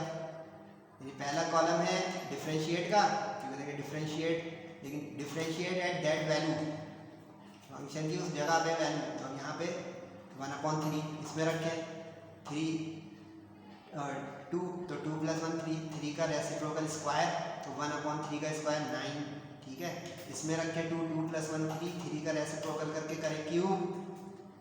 यहाँ इसलिए रेसिप्रोकल कर रहे हैं कि क्यूब ले स्क्वायर ले, इसलिए यहाँ पे तो किया कि डेरिवेटिव में आसानी रहेगा ना। क्वोशिएंट फार्मूला याद है वो जो कराया जाएगा fx dx, उसमें फंस जाएंगे, बहुत लंबा फार्मूला होता है। अब इसको जाके फीड कर देंगे। फंक्शन एट बी क्या आया था ln3, बी क्या 2, बी क्या 2, बी क्या 2, तो 2 का स्क्वायर 2 का क्यूब, सही है। डॉट डॉट ज़रूर लगाइएगा। तो आपने 4 मांगा है, हम तो 5, 6, 7 भी निकाल सकते हैं, क्योंकि एक भूल बच्चा ये कर देता है स्टूडेंट कि ये लगाना डॉट रह गया, 1 नंबर काट देगा कि क्या 4 ही टर्म दुनिया में थी। वो कहेगा हम निकाल सकते थे, इक्लिप्स लगाएं कि और पूछ ही नहीं है, सही है। अब फंक्शन फर्स्ट डेरिवेटिव एट 1/3 रख दे, उसके साथ 1/9 माइनस का उसके साथ, और 2/27 इसके साथ। सिंप्लीफाई करें, plus into minus minus, plus into plus plus. इससे ट्रेंड पता चल गया कि पहली टर्म प्लस आई है, फिर माइनस आई है, फिर प्लस आई है, तो अगली माइनस आएगी। ये एक है साइंस कि सर आपका ओरिजिनल फार्मूला तो सारा प्लस का था, आपको इल्हाम हो रहा है कि यहाँ माइनस आएगा। इल्हाम नहीं हो रहा है, आप भी सीखो। देखिए plus plus into minus minus, plus into plus plus, तो इसका मतलब ऑल्टरनेट आया ना, प्लस माइनस प्लस। तो ये कोई इतना जादू नहीं ना, प्रैक्टिस प्रैक्टिस मेक्स। मज़ेदार सवाल है, इससे ये पता लगे एग्जाम्पल भी बहुत हार्ड नहीं है। लेकिन हाँ फीडबैक दीजिएगा कि सर कुछ इंपॉर्टेंट एग्जाम्पल बता दें, हम प्रैक्टिस कर लें। एक्सीलेंट। लेकिन व्हाट्सएप नंबर या किसी पे पूछेंगे तो मैं बताऊंगा भाई ऐसे नहीं बता रहा। अच्छा, ये आपको चैप्टर नंबर 7 के जेजेसी की वीडियो में मिल जाएगा। ये 7.6 का क्वेश्चन है वर्ड टू वर्ड, लेकिन उसमें 3 पार्ट है, यहाँ पे 2 पार्ट है। एक मीडियन थ्रू ए है, एक right bisector of side AC है। यहाँ पे सिर्फ स्नैप दिखा रहा हूँ। अच्छा, इसमें आप सोच रहे हो सर ये लिखा हुआ क्यों इसका आपने, क्योंकि ये चैप्टर मैंने खड़े होकर वाइट बोर्ड पे डिलीवर किया था। चैप्टर नंबर 7 हो गया, चैप्टर नंबर 3 हो गया, 4 हो गया, ये सारे वहाँ पे ये यहाँ पे लिख दिएगा। आप अगर मेरी एक ही जगह पे सीटिंग में ले रहे हैं चीज़, तो यहाँ पे आपको नज़र आ जाए सॉल्यूशन। अब देखिए ठंडा गर्म, इतना बड़ा सवाल, ये एक पार्ट है। अब एक और पलटेंगे तो, लेकिन ये टेलर सीरीज़ के मुकाबले मुझे आसान लग रहा है। मार्क्स 80 हैं, मैं टेलर सीरीज़ का करूँगा भाई, मैं अपना जो राय दे रहा हूँ, आपकी मर्जी। ये कौन सा क्वेश्चन था? Question number 5। ये मॉडल पेपर का नंबर चल रहा है क्वेश्चन नंबर 5, उसी 5 का बी, क्वेश्चन 5 का बी। एक्सरसाइज है 7.6, उसका लेक्चर वहाँ तफसील के लिए उठा लें। राइट बाइसेक्टर वो होता है जो परपेंडिकुलर भी हो और बाइसेक्टर यानी मिड पॉइंट भी हो। मीडियन वो होता है जो सिर्फ मिड पॉइंट हो लेकिन राइट ना हो, यानी right means perpendicular eight 90 degree ना हो। लेकिन फिर भी तफसील वहाँ से आप देखना चाहें तो मोस्ट वेलकम, ठीक है जी। अच्छा जी, ये आ गया चैप्टर नंबर 8 सर्किल का। सर्किल का सवाल आ गया, ये आपको मिल जाएगा चैप्टर नंबर 8 के फिर जेजेसी के लेक्चर में। ये 8.3 में मिलेगा आपको। ये जेजेसी का लेक्चर देख लीजिएगा, क्योंकि सर्किल की एक्सरसाइजेस भी मैंने आपको वाइट बोर्ड पे डिलीवर की। यहाँ पे सिर्फ तस्वीर खींचनी है तो खींच के देख लें, वरना तफसील है इसकी बोले जेजेसी के लेक्चर्स में। चैप्टर नंबर सर्किल का 8.3, ठीक है जी। अब कितना लंबा सवाल है ये, इसके बाद भी पेज पलटूंगा भी आएगा।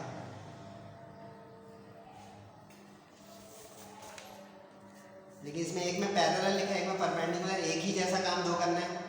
इसमें चैप्टर नंबर 7 का भी टच आएगा कि जो पैरेलल लाइन होती हैं उसके स्लोप बराबर होते हैं, और जो परपेंडिकुलर लाइन होती है उसके स्लोप नेगेटिव रेसिप्रोकल या product of slopes is equal to -1 होता है। सही है, तफसील के लिए आप देख सकते हैं चैप्टर नंबर 7 प्लस खुद चल रहा है चैप्टर 8 का 8.3। सही है, गॉट इट। इसमें देखिए 4 इक्वेशन बनी। प्रेजेंटेशन के लिए भी मैं दिखा रहा हूँ मैं, आप लग रहा होगा सर आप कर क्या रहे हैं, पढ़ा रहे हैं, अजीब कर रहे हैं कि यहाँ से देख लें वहाँ से देख लें, प्रेजेंटेशन भी था, तो ठहर के इस वीडियो को देखिएगा भाई, थोड़ा ठहर के। ये आ गया भाई चैप्टर नंबर 9, देख लें। चैप्टर नंबर 6 का एक लॉन्ग आ गया, चैप्टर नंबर 7 का एक लॉन्ग आ गया, चैप्टर नंबर 8 का एक लॉन्ग आ गया, चैप्टर नंबर 9 का एक लॉन्ग आ गया, एक 10 का, एक 11 का, एक 12 का। लाइन से आखिरी चैप्टरों के सारे लॉन्ग हैं, लिख लें साइड में। बहुत काम की बात बता दी सर ने, आखिर के तमाम चैप्टर्स के लॉन्ग हैं। अच्छा ये भी बुक की एग्जाम्पल है, तीसरी हो गई। अब वो स्टूडेंट जो कुछ ऐसे यूट्यूबर से पढ़ते हैं जो कहते हैं कि बेटा सिर्फ एक्सरसाइज कर लो, देख रहे हैं मैं अंदर की बातें बता रहा हूँ, एग्जाम्पल्स भी आएंगी, कीप इन टच। अच्छा वैसे इसके एक्सरसाइज में भी क्वेश्चन है इस तरह के, अगर आप एक्सरसाइज के थ्रू इस सवाल तक पहुँच जाए तो 9.5 है हाइपरबोला की। हाइपरबोला का लॉन्ग में जाएगा, इलिप्स और पैराबोला का शॉर्ट में जाएगा, मजीद बारीकियाँ। वरना वो आप मेरी वो वाली वीडियो भी देख लें जिसके अंदर मैंने ये बताया कि most important exercises for math second year, check it out. इसमें हाइपरबोला की एक इक्वेशन दी हुई है, इक्वेशन स्टैंडर्ड ये होती है, पहले देख लें। तो इसको हम जब तक इस फॉर्मेट में नहीं लाएंगे, कंपेयर नहीं करेंगे तो ए बी एच और के नहीं आएंगे, सवाल स्टक हो जाएगा। क्योंकि ये जो सेंटर है, फोकाई है, एसेंट्रिसिटी है, व्हाटएवर कुछ भी है, वो सारे इन चारों पैरामीटर पे डिपेंडेंट है, ए बी एच और के पर। तो सबसे ज़रूरी है कि ये सारे अननोन पहले आप निकालने की पोजीशन में है, ए बी एच और के।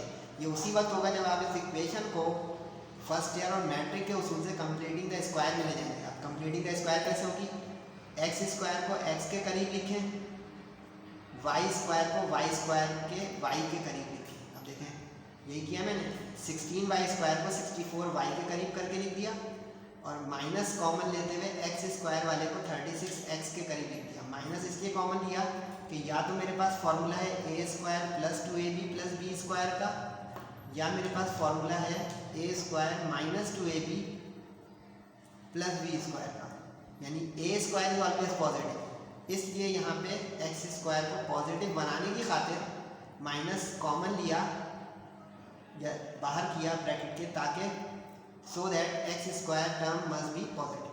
सही है। अब यहाँ पे कंप्लीटिंग द स्क्वायर की थीम आएगी फर्स्ट ईयर की या मैट्रिक की। पहले 16 को कॉमन लें ताकि यहाँ पे वाई स्क्वायर का कोफिशिएंट वाई का और एक्स का 1 बने, ये इसकी बहुत अहम बात है। अगर आपने 16 के साथ इसको क्लोज कर दिया तो यहाँ पे 4y का स्क्वायर आ जाएगा, 4 कंपेयर गलत हो जाएगा। Make the coefficient of x and y must 1 1 1, make it very sure. तो 16 बाहर, 16 4 64, 9 बाहर, 9 4 36। अब हम करेंगे इसको ऐड एंड सब्ट्रैक्ट। अब 4y का मतलब है ये 2 × 2y, तो ये अब 2 का स्क्वायर ये बनेगा, तो इसका अंदर 16 4 था 64 हमारे पास से आया, तो यहाँ आया 64। ठीक, लाइकवाइज यहाँ पे भी 4 है, तो अब 9 4 था 36 यहाँ आया। अब साइन देखें, यहाँ पे माइनस देख रहे हैं, और यहाँ पे प्लस, माइनस 36 ये वाला देखें ना भाई, ये मैं अपने पास से ला रहा हूँ ना, यहाँ तो 4y तो था, 4x तो था, आप अलग जगह देख रहे हैं 4, तो 16 4 64 पॉजिटिव, तो ये माइनस 9 4 माइनस 36, ये 116 सवाल में से चल रहा है, ये वाला उधर ले गए 116 पॉजिटिव पॉजिटिव पॉजिटिव, क्योंकि राइट पे 1 चाहिए तो कांस्टेंट को फॉर्म राइट पे कर देंगे। 116 को राइट पे कर दिया ताकि कांस्टेंट राइट पे जाए, जैसे ही राइट पे आ जाएंगे उसको डिवाइड करेंगे तो वहाँ पे 1 आ जाएगा।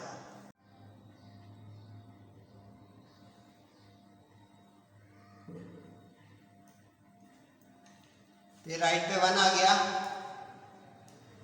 अब कंपेयर करें और फारिग करें इस सवाल को। अब इस स्टैंडर्ड से हमारी जो इक्वेशन ट्रांसफॉर्म और के आई इसको कंपेयर कर लें, तो अब यहाँ पे माइनस के इज इक्वल टू 2 है तो के हो गया -2, यहाँ पे माइनस एच -2 तो एच हो गया 2, ए स्क्वायर हो गया 9, बी स्क्वायर हो गया 16। अच्छा, अब इसमें ये समझने का है, वैसे तो ये मैं बता चुका हूँ आपको 9.5 में तफसीली, कि जो स्क्वायर वाली टर्म पॉजिटिव साइड पर आ जाएगी वो उसका एक्सिस होगा। जैसे यहाँ पे y पे स्क्वायर है तो इसका मतलब इसका ट्रांसवर्स एक्सिस जो है वो y एक्सिस होगा, समझे। अगर एक्स स्क्वायर वाला पॉजिटिव साइड में आ जाता तो एक्स एक्सिस का ट्रांसफर हो जाता। तो अब ए स्क्वायर हमेशा उसके साथ लिखेंगे जो पॉजिटिव आए। तो ए स्क्वायर 9, बी स्क्वायर 16, इस ए बी की मदद से सी निकालेंगे। ये हाइपरबोला की कंडीशन होती है सी निकालने के लिए अगर ए बी आ चुका हो। अच्छा, इसमें एच पॉजिटिव है, के नेगेटिव है, यानी अगर यहाँ पे माइनस है एक्स वाले के साथ तो एच पॉजिटिव हुआ। अगर कभी वाई के साथ यहाँ माइनस होता तो के भी पॉजिटिव हो जाता है। ये प्लस होता अगर एक्स वाला तो एच नेगेटिव हो जाता। रटिएगा नहीं, फॉर्मूला याद करें, उसका इस्तेमाल समझें। सही है। अब जो जो चीज़ें पूछी हैं बस उसके फार्मूला लिस्टिंग का पेज मैंने आपको दिखा होगा जब 9.5 करा रहा था। तो उसमें अब ये हम सेंटर वर्टिसेस ये निकालते चले जाएंगे जो जो चीज़ें पूछी हैं। अब सेंटर एच के होता है, एच आया था 2, के आया था -2। ये लिस्ट बहुत अहम है, इसलिए देखिए इसमें सबसे अहम ये हिस्सा है कंप्लीटिंग द स्क्वायर, क्योंकि इसमें एक गलती हुई सारा ये 8 मार्क्स का मामला 0 हो जाएगा। क्योंकि फॉर्मूले में उसी वक्त काम की बात आएगी जब ए बी एच के और सी सही आया। वर्टिसेस वाई एक्सिस में के प्लस माइनस ए होता है, एक्स होता तो यहाँ पे एच प्लस माइनस ए होता। अब के -2 था, ए जो है वो स्क्वायर के बाद आता है। ए स्क्वायर 9 है तो ए 3, बी स्क्वायर 16 है तो बी 4। अब इसमें पुट करें आइदर और करें +2 तो +3 सॉरी और -3। तो +3 से 3 -2 1 आ गया, और -3 से -3 -2 -5 आ गया। फोकाई होता है के प्लस माइनस सी, सी हमने निकाला था इसी मकसद से, तो सी आया था 5।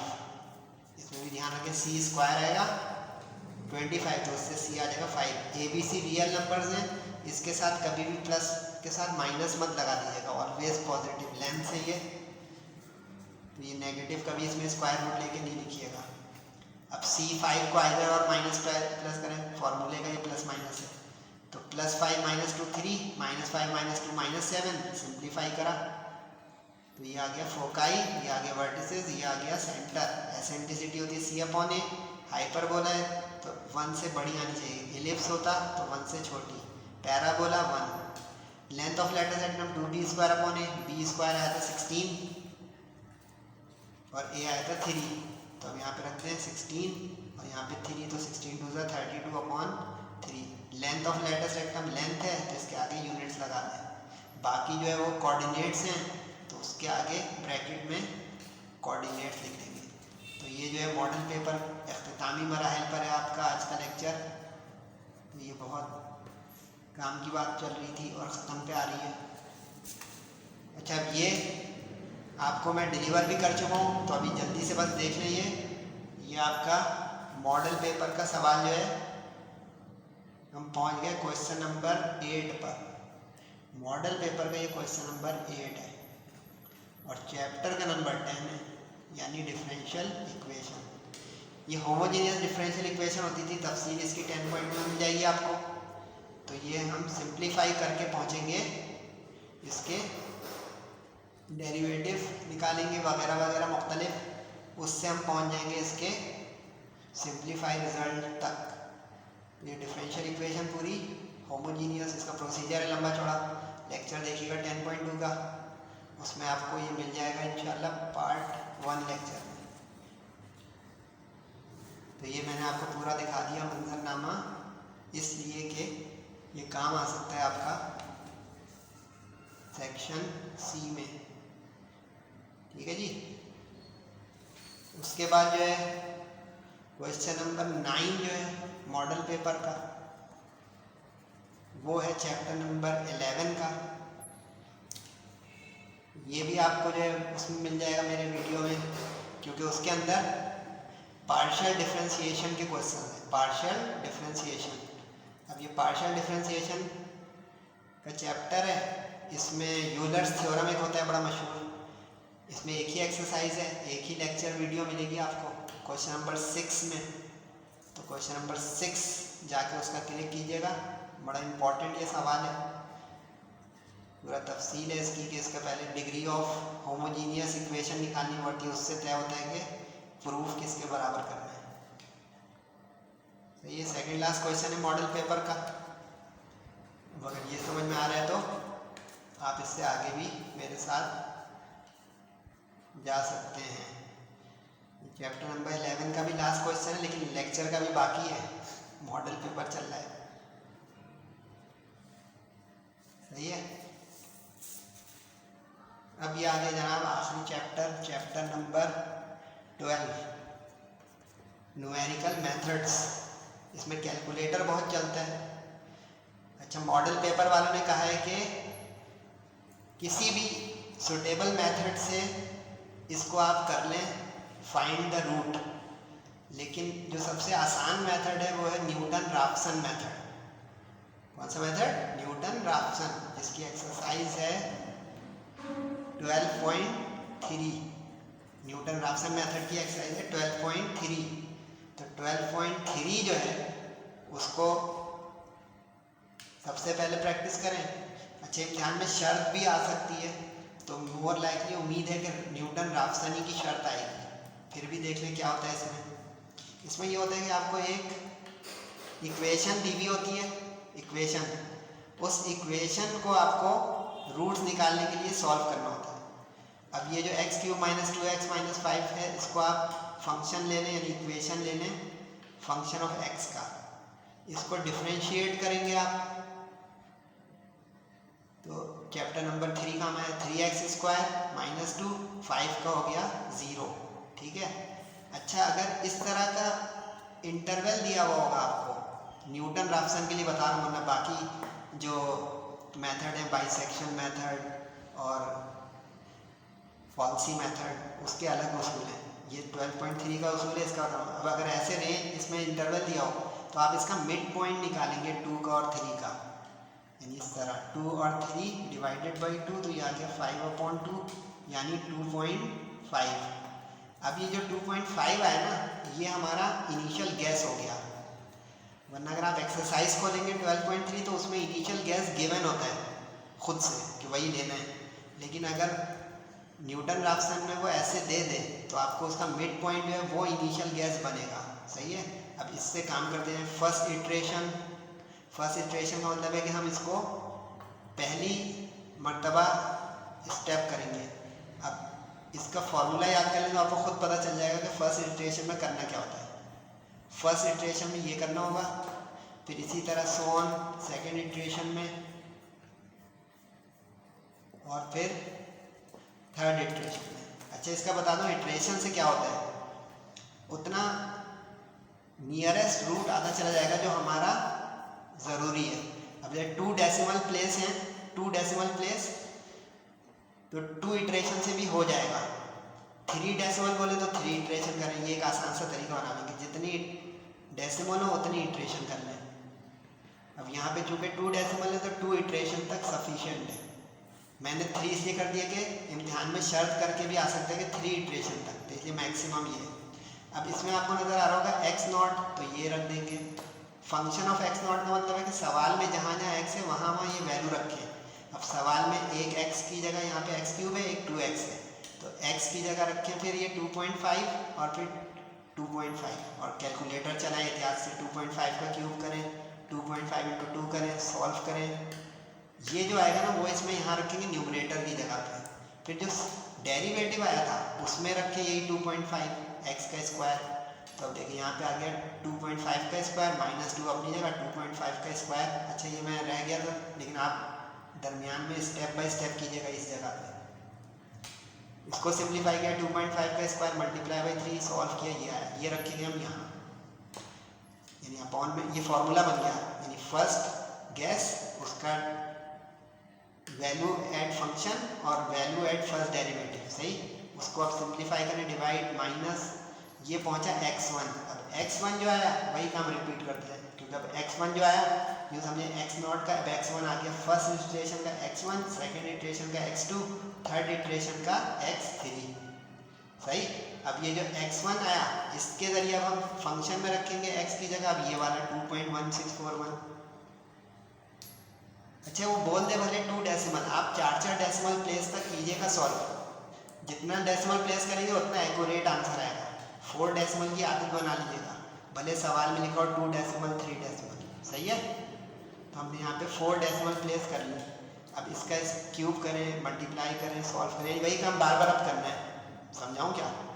अब जो डेरिवेटिव है तो उसमें यही रखें, अब 2.1641, उसको फिर सिंप्लीफाई करें।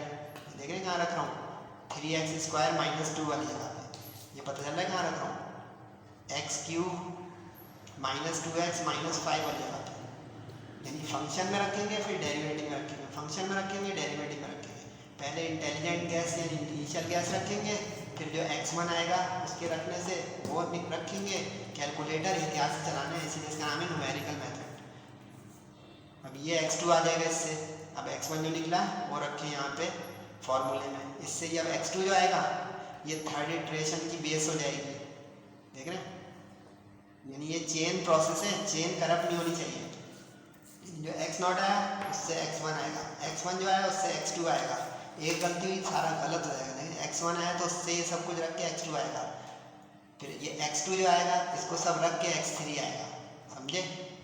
तो अब ये सिंप्लीफाई करते हैं, क्यूब करें, मल्टीप्लाई करें, माइनस करें, सिंप्लीफाई करें। ये f डैश, अब ये f डैश की जगह रखें, f की जगह रखें।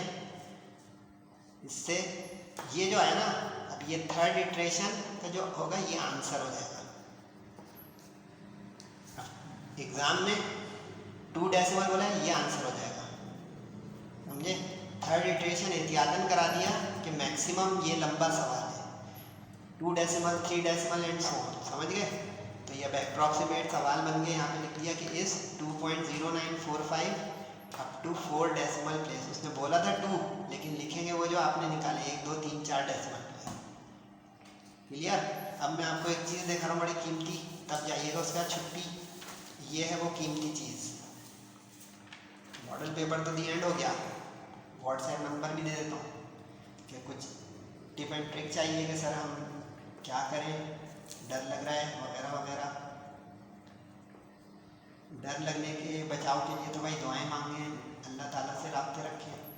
ये सर के पास जहाँ तक मदद कर सकेंगे दुनियावी, ये व्हाट्सएप नंबर JGC का ऑफिशियल है, इसकी मदद से मैं आपको फीडबैक दीजिएगा तो मैं करवा दूँगा मदद के किस तरह फाइनल टच दें आप अपनी तैयारी में। ये देखें, इसके रेड पेन को देखिएगा तस्वीर खींचने के बाद कि किस किस चैप्टर के कितने कितने सवाल हैं।